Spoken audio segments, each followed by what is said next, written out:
आप सभी को सूचित किया जाता है कि यह कहानी काल्पनिक है।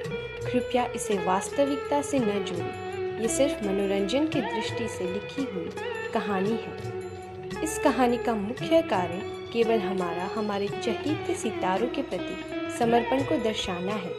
कहानी में लिखे गए किसी भी दृश्य को वास्तविकता से जोड़ने का पाप न करें। कहानी का आनंद लें। और तो और डैडी, इस बार तो वो आपसे भी नाराज है। कह रहा था कि एक आर के अंकल ही है जिन्होंने रेवती वाले मैटर में हमेशा मेरा साथ दिया है, पर अब वो भी मुझे इंडिया आने को बोल रहे हैं। उनसे ऐसी उम्मीद नहीं थी। एंड अगर मैं इंडिया आ गया तो अपनी रेवती को कैसे ढूंढूंगा मैं? डैडी, मैं ना बड़ा परेशान हो गया उसकी दिन रात रेवती की वजह से रोने धोने से। जब तक ऑफिस में रहता है बस तब तक ठीक रहता है, एंड जैसे ही शाम होती है और घर निकलने का टाइम आता है वैसे ही उसका रेवती को लेके टेंशन शुरू हो जाता है। एंड डैडी, सबसे ज्यादा तो वो हर्ष अंकल से नाराज है। हमेशा कहता रहता है कि डैड नहीं चाहते कभी भी कि हम दोनों फिर से एक हो या रिश्ता आगे बढ़े, इसीलिए ये सब हो रहा है। वो बहुत नाराज है। क्या करूं मैं डैडी? देखो बेटा, हर्ष के लिए उसका गुस्सा जायज है।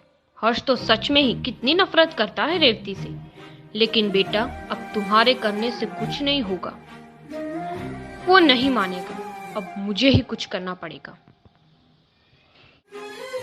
देखा रेवती, वही हुआ जिसका मुझे डर था। मैं नहीं जाना चाहता लंदन और हमारी यादों से दूर, लेकिन यहाँ सब मुझे प्रेशर कर रहे हैं। कोई मेरी बात समझ भी नहीं रहा।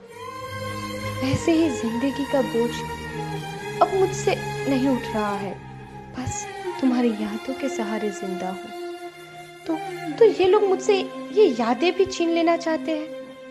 हमें साथ लाने के बारे में कोई सोचता ही नहीं है। अब तुम्हारी यादों से भी दूर करना चाहते हैं मुझे ये लोग। क्या हुआ? इतना परेशान क्यों लग रहा है?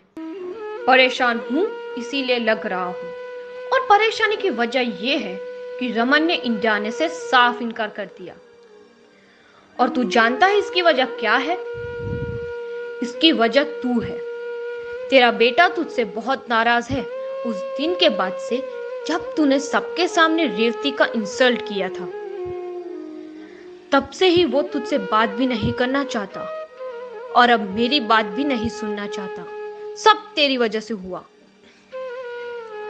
अरे तो उसको सीधे सीधे बता देते हैं ना कि रेवती यहाँ मुंबई में है, देखना फिर भागते भागते आएगा। नहीं बता सकते ना उसको ये बात। अगर बता ही सकते तो इतनी प्रॉब्लम क्यों होती? मैंने रेवती को वचन दिया है, जब तक वो नहीं चाहेगी तब तक मैं रमन को उसके और उसकी बेटी के बारे में नहीं बताऊंगा। और मैं उसका भरोसा नहीं तोड़ना चाहता, इसीलिए तो ऐसे हमारे ऊपर बात रख के उन लोगों को इंडिया बुला रहा हूं। लेकिन हमारे ऊपर रख के बुलाने से वो नहीं आ रहे ना। साफ तो मना कर दिया उसने। तो अब उसको दूसरे तरीके से मनाना होगा। Like how? सुन, मैं उसको कॉल करके बोलता हूँ तेरी टेंशन में हर्ष को हार्ट अटैक आ गया। बेटा, तुम लोग जल्दी यहाँ आ जाओ। और तुम्हें क्या लगता है वो मान जाएगा? अभी तो तुमने बोला कि वो मुझसे नाराज है, तो ये बात सुन के भी क्यों आएगा? तू क्या पागल है हर्ष? वो सिर्फ तुझसे नाराज है, तुझसे रिश्ता नहीं तोड़ दिया है उसने कि अगर उसको ऐसा कुछ मालूम चलेगा तो वो नहीं आएगा। ठीक है, इफ यू आर श्योर कि ये प्लान वर्क करेगा तो फिर बोल दे उसको। मैं बस अपनी बेटी की खुशी चाहता हूँ। अब उसकी खुशी रेवती है तो अब मैं उन दोनों को मिलाने में कोई कमी नहीं छोड़ूंगा। ये हुई ना एक बाप वाली बात। मैं अपने रूम में जाके उन लोग से बात करता हूँ।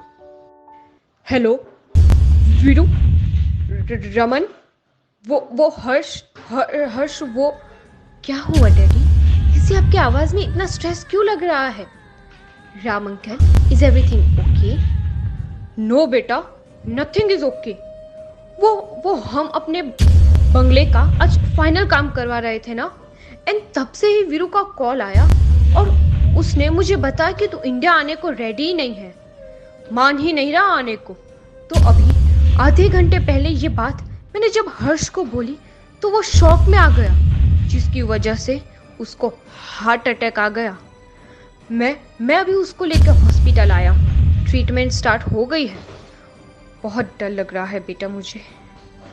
अंकल आप मत डरो, बस मेरे डैड की चिंता करो। हम लोग कल की ही फ्लाइट लेके मुंबई आते हैं, है ना वीरू?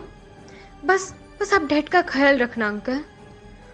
हाँ डैडी, हम कोशिश करते हैं जितना जल्दी हो हम लोग पहुंचते हैं India. Please take care of Harsh uncle.